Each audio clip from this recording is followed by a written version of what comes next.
So let me elaborate real quickly on real DMT or Frodo Con Shaman in the dark web. I talked about when I said homeless porn stars, I meant women who were no longer active in pornography, who were fallen porn stars, who became addicted to drugs, and they fell into homelessness, as we've seen with plenty of people in regular Hollywood movies and also pornography. So it was about women who were slaves to their image via pornography. They were porn stars, then they fell off, became crack addicts, and they became targets by men who were also homeless that had consumed a lot of pornography and got Peyronie's disease from it. So they all sort of funneled into the same place of living in the streets of Haiti narcotics, Los Angeles. And those guys with those small crooked dicks were attempting snuff acts on fallen female porn stars. So that is what I meant when I said fallen or homeless porn stars, but women who had been in porn and fell off, right? Because typically it's not going to be a woman, although this can happen, but typically it's not going to be a woman who is homeless acting in legitimate porn movies. At that point, she would just be a prostitute, of course. And so Peyronie's in the dark web, prime example would be a guy who got a Peyronie's diagnosis at age 30, got angry about it online, sent emails about it, and a group of weak bourgeois hipster assholes grouped together to call that Peyronie's patient a pedo, because those weak bourgeois hipster assholes were Yornists who believed in gender race science. They grouped together to call that guy a pedo, to call the Peyronie's patient a pedo. Peyronie's patient got blacklisted from all local businesses, became homeless in the streets, got spied on in the dark web, got killed in the dark web as a homeless guy, got fed fentanyl. His parents were told, or his mother, whatever, was told that he was a drug addict anyway, that's why he was homeless. So that's why pornography is bad, and why it should be treated accordingly, why it needs to be industrialized with extreme regulation, right? A lot of this deregulation idea, I'm not a huge fan of a lot of it. I know a lot of people say, oh, just deregulate. When it comes to something like pornography, due to disease, concerns, Peyronie's and STD, you have to regulate pornography, right? Imagine if the first time we learned about AIDS was today in a video pornographic reality, the disaster that it would be, right? That people would point to the porn industry and say, we gotta get rid of those fucking people, you know?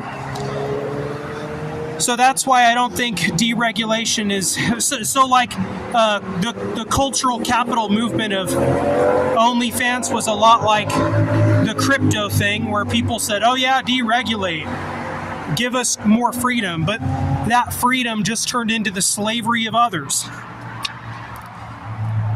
You know what I mean? So that's where I say, yeah, you got to regulate it, and I think the best way to do that would be to use pyramid escorts, take it away from the internet, bring back video stores. And so now I want to talk about two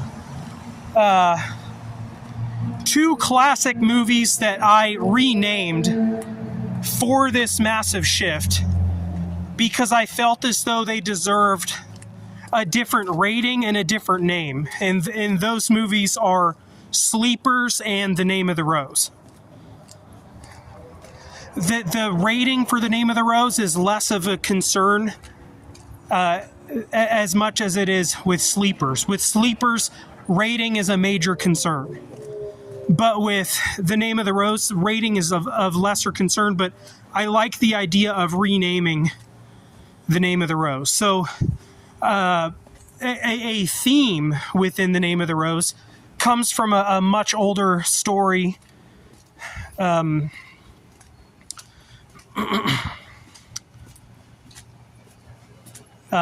Hunchback of Notre Dame is a theme found within The Name of the Rose.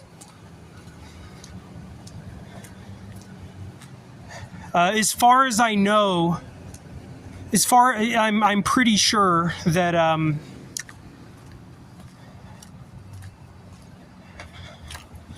not sure dates on. I know that Hunchback of Notre Dame was written a long time ago, I believe 1800s.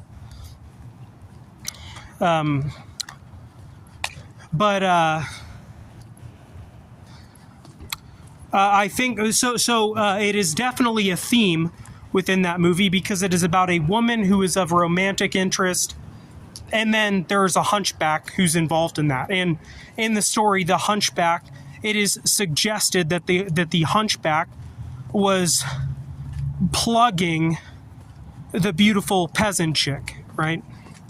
And so I said, to make that movie more iconic, take it away from the children's movie that was The Hunchback of Notre Dame, change the children's movie to Quasimodo, something with the name Quasimodo, whatever, and then use The Hunchback of Notre Dame for what was formerly known as The Name of the Rose.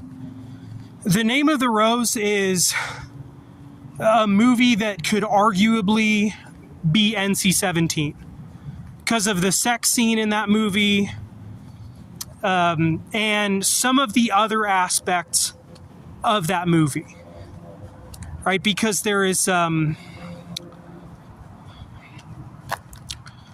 it is almost hardcore enough in some ways, and especially with some of the I guess philosophically speaking or methodically speaking, because of the idea in The Name of the Rose that is looking at forbidden materials is why you could name that why you could change the rating of that movie to NC-17, because some would say that it would inspire people to look at forbidden stuff. And in a world today where there's snuff media found in some web spaces, or even snuff media in the form of DVD and shit like that, why you could say that conceptually, methodically, The Name of the Rose could be rated as NC-17 and renamed to The Hunchback of Notre Dame.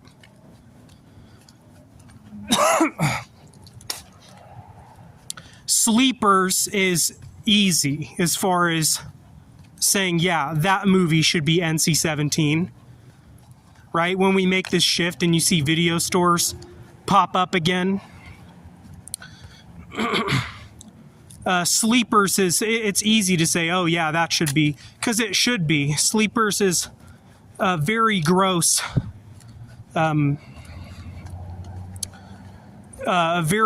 movie, and then renaming Sleepers to The Bastard Omens of Rape, right, which is very appropriate.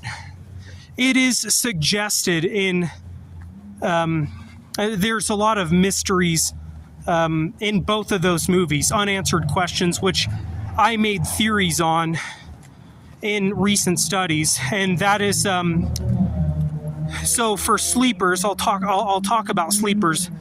Hunchback of Notre Dame, or Name of the Rose, I'm not going to go over that, but it is suggested in Sleepers that both John Riley and Tommy Marcano had raped women and got those women pregnant by raping them. It is suggested, but left up to the viewer to determine that in that movie. If you go back and watch and listen closely, that movie suggests that the characters John Riley and Tommy Marcano, but two men who had been raped in juvenile detention, it is suggested that John Riley and Tommy Marcano had forced themselves on women and that those women got pregnant. If you go back and look at that movie, Sleepers, and why I said that movie is better off with an NC-17 rating, and it's also better with a new name, that new name being The Bastard Omens of Rape. And so yeah, I just wanted to layer this for the new advance that is Pyramid S-Course, an AI security program that scans